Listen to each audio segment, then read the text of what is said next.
Vou começar pela pergunta: por que o presidente Lula não vira a página dos atos golpistas do 8 de janeiro? A resposta é muito imediata: falta do que mostrar, além do que é realmente a discussão retórica a respeito ainda desses atos. As pessoas já foram condenadas, já foram presas e o governo continua fazendo toda uma exposição em relação a isso. O ato de hoje é, sem sombra de dúvidas, uma atitude política eleitoral. Vai ser ali para uma tendência de trazer discursos inflamados, é, mobilizar essa militância petista, essa militância aliada ao presidente Luiz Inácio Lula da Silva. Então, a gente vê que o presidente Lula não tem uma pauta específica, uma marca dessa gestão Lula 3, e, consequentemente, sem isso, ele se agarra aos discursos retóricos. O 8 de janeiro é um dos melhores. É a pauta que ele se agarrou ao longo desses 3 anos de gestão e que vai continuar fazendo essa mobilização. Então, Lula fala aos seus, né? Fala para os convertidos hoje, uma vez mais. Isso interessa a quem neste momento? Exclusivamente a Lula e ao PT. Por quê? Porque ele consegue mobilizar e foi algo que, quando ele discute sobre democracia, depois, quando os bolsonaristas terminaram entregando de bandeja o discurso da soberania, isso faz com que a militância dele fique engajada. E Lula até conseguiu aquela recuperação em relação às pesquisas em 2025. Muito mais pelos atos atabalhoados da direita bolsonarista do que, de fato, pelos feitos do próprio governo petista. E em relação a esse ato de hoje, o que é que a gente pode esperar em relação ao ato em si? Vamos lembrar, por exemplo, a ministra da Casa Civil, Gleisi Hoffmann, ela fez uma postagem nas redes sociais dela, dizendo, né, lembrando a importância de lembrar os atos do 8 de janeiro, e que fique bem claro aqui, tá, gente? Que fique bem claro. Eu não estou dizendo que não tem que lembrar, isso é uma data para não ser esquecida mesmo. Não é para ser esquecida essa data do 8 de janeiro. O que aconteceu no país foi uma barbaridade. Isso não pode ser esquecido de jeito nenhum. O virar a página que eu falo é no sentido de tocar a bola para frente, basta de animosidade, vira essa pauta da polarização. Alguém interessa isso no ambiente político eleitoral deste ano? Com certeza, para a esquerda não interessa, para a direita com as outras pautas. A direita não vai se envolver nessa pauta do 8 de janeiro. Mas por quê? Porque a ideia dessa base governista, dessa base do presidente Lula, é continuar alimentando este assunto ao longo de 2026. Por isso que eu volto para a minha pergunta do início. Por que Lula, o governo Lula, não quer virar a página dos atos golpistas? Porque é uma forma de alimentar um discurso para a campanha eleitoral deste ano. Vamos lá, como é que foram as manifestações, os atos alusivos? Eu estava falando da Gleisi Hoffmann, só voltando, vez por outra, eu vou começar a engatar no raciocínio, deixa eu voltar. A ministra Gleisi Hoffmann, da Casa Civil, ela fez uma postagem falando sobre a importância desses atos, e aí já chama atenção o tom, porque de imediato ela fala assim: olha, é o primeiro ano que vai ser feito o ato alusivo ao 8 de janeiro, e que as pessoas que participaram daqueles atos golpistas estão presas. A cúpula, o que foi considerado aquele núcleo duro, núcleo 1, núcleo central do plano, né, para os ataques às sedes dos três poderes, eles estão todos presos. E claro que isso aí é uma referência direta que eles fazem ao presidente, ao ex-presidente Jair Bolsonaro. Porque Jair Bolsonaro está numa situação que é uma situação como vem sendo tratado é, nos bastidores ali, nos corredores, isso causa incômodo, inclusive, naquele grupo de apoio do próprio ex-presidente Jair Bolsonaro. Ele vem sendo tratado, principalmente depois de todo o afastamento do governo Trump, que eles achavam que tinha apoio ali de Trump, como loser mesmo, como perdedor. Aquela situação da tornozeleira eletrônica botou Bolsonaro numa situação, uma saída, né, de cena política de uma forma deprimente. E isso tudo vai afastando. Então, esse 8 de janeiro ocorre num momento que é aquele núcleo duro preso, né, o núcleo duro, o núcleo central dos atos da trama golpista, com todos eles presos, com Bolsonaro numa situação, a gente pode falar que vexaminosa, sim.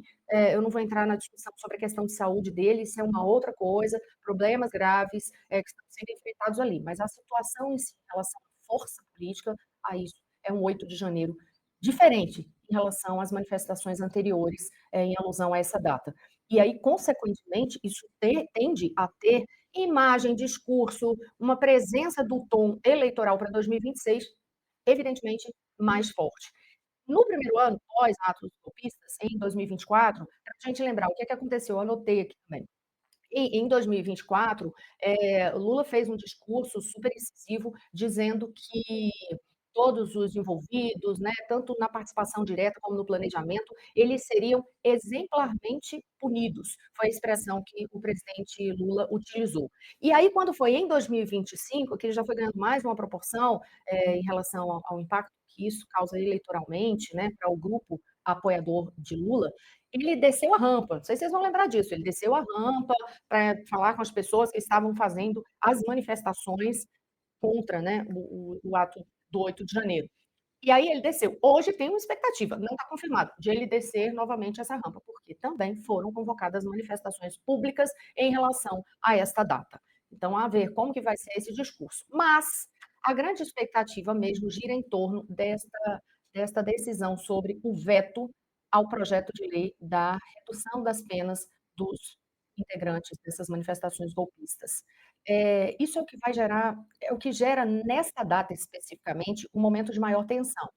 E aí por quê? Porque é um embate direto com o Congresso. O presidente Lula já deixou muito claro, né, você fica assim, ele já disse que ia vetar sim, e aí quando faz isso, justamente no 8 de janeiro, é um marco, é simbólico, não é aleatório. Ele poderia vetar, por exemplo, ele tem prazo até a próxima segunda-feira, dia 12, para decidir a respeito da lei lá, do projeto de lei aprovado para virar lei em relação a essa redução das penas.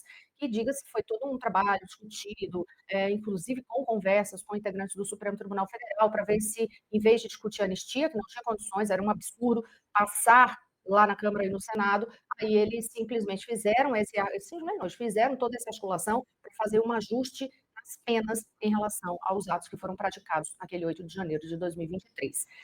E aí, quando o presidente Lula anuncia que vai vetar e a possibilidade de fazer isso exatamente no dia 8 de janeiro é um movimento emblemático. Emblemático para mobilizar a sua base, para alfinetar mesmo o grupo bolsonarista. Bem, isso faz parte do jogo, faz parte do jogo da política. Agora, ele parte para uma briga com o Congresso mais uma vez, um desconforto com o Congresso Nacional.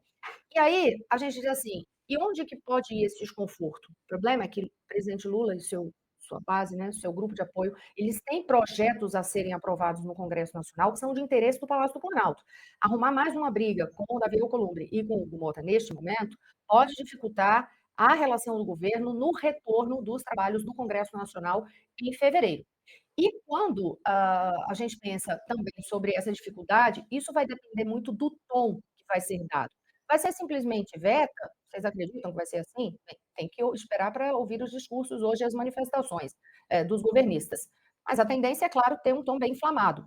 E quando ele veta e vê o tom inflamado, por mais que o próprio presidente Lula, no Planalto, não faça, não creio que chegue a fazer, o próprio presidente hoje, alguma menção direta como o Congresso inimigo do povo. Né? Mas o fato é que dentro da área de comunicação do governo, no marketing, eles perceberam que quando levantaram essa bandeira em 2025, ficou bem para o presidente Lula, ficou bem. E aí, claro, gerou a fúria lá no Congresso Nacional. Mas foi o presidente Lula faz sempre, busca sempre esse antagonista, né? Busca sempre esse fronte. E ali quem era o foco? O Congresso Nacional. Hoje vai ser feito isso de novo? Ou não, simplesmente veta, deixa para o Congresso decidir e depois parar no Supremo. Porque dentro do grupo aliado do presidente Lula, dentro da base governista, quando a gente conversa com deputados, com senadores, com aquelas lideranças petistas, fica muito claro que eles vão insistir nessa bandeira: Congresso inimigo do povo. Congresso inimigo do povo. E aí, porque joga a confusão para o Congresso, tira de cena o presidente Lula, enquanto o próprio governo busca desesperadamente alguma pauta, entre elas a questão da segurança pública, que é um tema que vai pegar muito fortemente neste ano.